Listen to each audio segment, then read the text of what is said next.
les terris sont des îlots de trésors et de verdure. Parfois, ce sont des brûlots. Ici, Rumex, Mélilo transfigurent la nature. Les terris sont des îlots. Pointus, tels des javelots.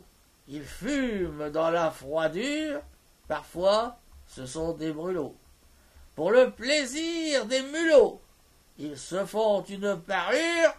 Les terris sont des îlots. Si vous sentez des sanglots, vous évitez l'aventure. Parfois, ce sont des brûlots. Le muguet fait des grelots sous leur frondaison future. Les terris sont des îlots, et parfois, ce sont des brûlots.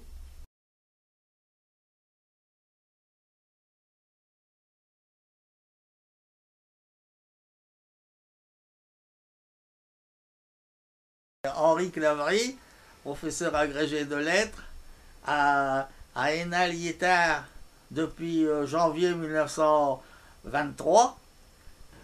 J'ai 16 ans. C'est les congés payés. Jamais les ouvriers n'avaient eu de congés payés. C'était la première fois. Alors c'était l'euphorie générale. Une foule multicolore partait sur les routes dans toutes les directions dans la campagne environnante, parce que j'ai fait un poème justement à ce sujet pour illustrer Hénin-Liétard. Hénin-Liétard dans son écrin d'argent, Hénin-Liétard qui passa de 3000 habitants à 25 000 habitants en 1936 grâce à aux toutes les usines, à 10 puits de mine. On avait 10 puits de mine, une dizaine de terris, hein, et au bord du bassin minier, il n'y avait pas encore beaucoup de pollution. Il y avait des jardins avec des fleurs, des légumes. Hein, c'était une végétation luxuriante, en particulier sur la vaste plaine, hein, en direction des collines d'Artois, des collines boisées. Alors, le premier rayon d'argent, hein, puisqu'on peut comparer à Hénin à un écran d'argent, alors c'était la direction de Vimy. C'était fort en vedette à ce moment-là. Et alors, les personnes de conditions modestes, il y avait très peu d'automobiles. C'était les Mona 4, les Celta 4, les Viva 4 de Renault, les anciennes qu'on voit encore dans les musées, hein, mais très peu. Il y avait les Citroën quand même. Nos professeurs avaient une Citroën, une traction avant, hein. Les routes, sur les routes, c'était essentiellement des piétons. Parce que pour aller à Vimy, à ce moment-là, il fallait prendre le train à Lens, changer de train, attendre 1 heure ou 2 la direction d'Arras-Paris, et puis descendre à Petit-Vimy. Mais à Petit-Vimy, il y avait encore 7-8 km pour arriver au Monument canadien. C'était en même temps que cet été resplendissant de juillet 1936, hein, il faisait un soleil admirable. Alors tous les gens avaient envie, hein, de pique-niquer, de s'en aller pour une journée à travers les sentiers. Les petites routes de campagne n'étaient pas encore goudronnées, c'était des chemins de terre battue, avec des fossés de chaque côté. Il n'y avait pas d'arbres. Les premiers arbres, ils arrivaient vers Farbus, Tellus et puis Vimy. Alors, à pied, on a décidé à trois d'aller voir Vimy, parce que il y avait l'inauguration du Monument canadien, il y avait le roi d'Angleterre, Édouard VIII. C'est ce roi Édouard VIII que nous sommes allés voir, avec le nouveau monument que les Canadiens venaient de construire, parce qu'on avait, après la guerre 14, hein, on avait laissé aux Canadiens qui nous avaient sauvés, hein, et qui avaient vraiment en 1917 renversé la situation. Ils avaient pris la côte 147 que les Allemands possédaient depuis 3 ans. Et alors là, on venait de planter des pins, hein, des conifères, un arbre par soldat canadien sacrifié pendant la guerre 14, mais ils étaient encore petits, il y avait peu d'ombre. Pour trouver de l'ombre, il fallait surtout traverser le bois de Vimy. Alors, donc, nous sommes partis en pique-nique, hein, et plus on avançait, plus il y avait du monde sur les routes.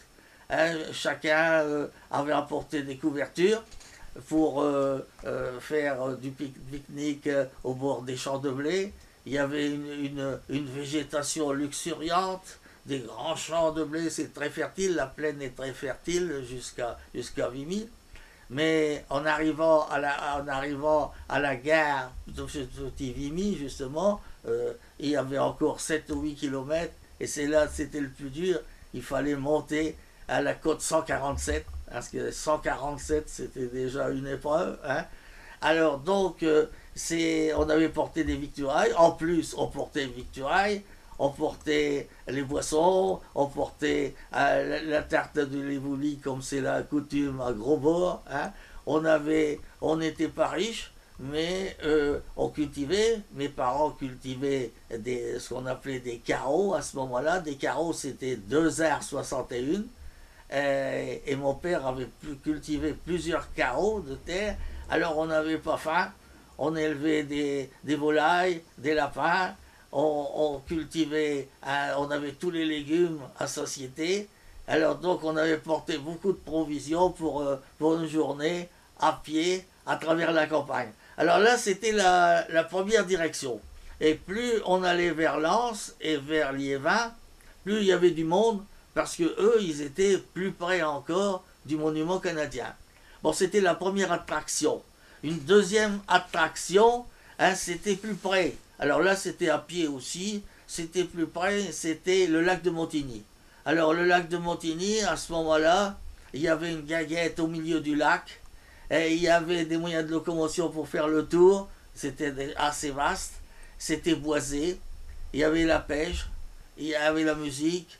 Alors c'était vraiment pour les congés payés de 1936, hein, juillet 1936, c'était encore un lieu, un autre rayon d'argent qui rayonnait de la grande capitale minière, Hénin, Liétard, avec toutes les industries, les grandes industries comme Sartio qui fabriquait des wagons en acier fondu et des locomotives. Hein. Alors vous voyez, il y avait les grands ateliers dans tous les grands puits de mine, hein, et pour activité adjacente à l'activité minière.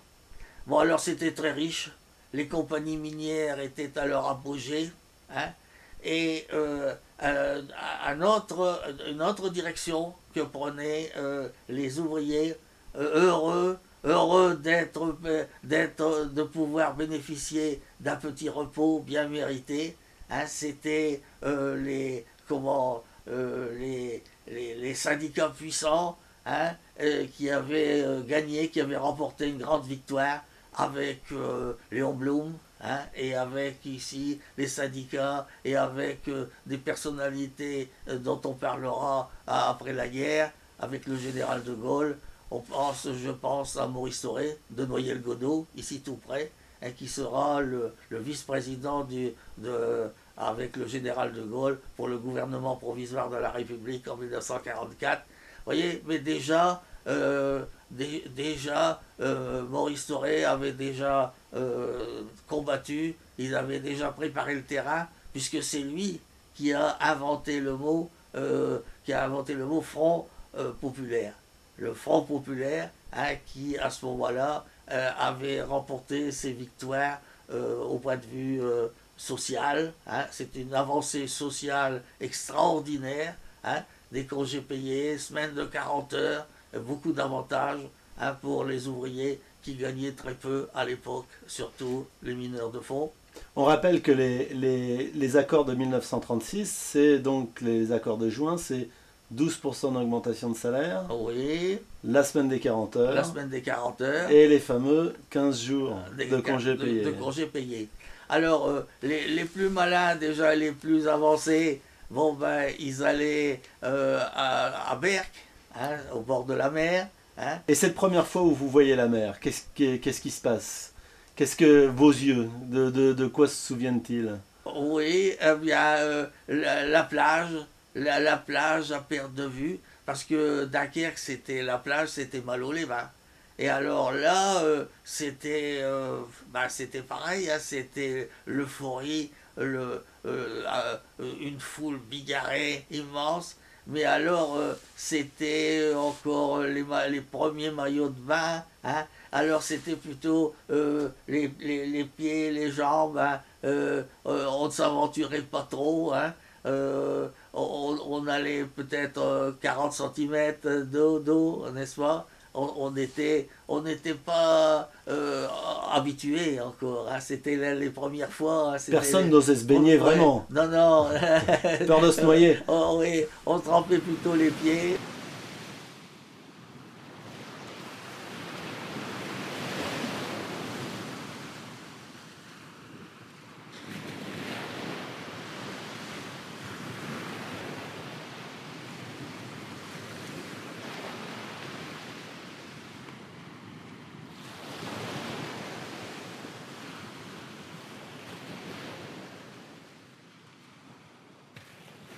Avec mes camarades. Alors là, j'y allais plutôt avec mes camarades dans la direction de Biens-Sava. Alors là, c'était la direction des marais. Et déjà, on pêchait, on allait pêcher. On pouvait pêcher. Et alors, ici, c'était la chaîne des Terris. Et là-bas, c'était déjà la nature.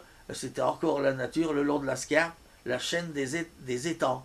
Alors, et la quatrième direction, la quatrième flèche d'argent. Hein, alors là, on prenait le train.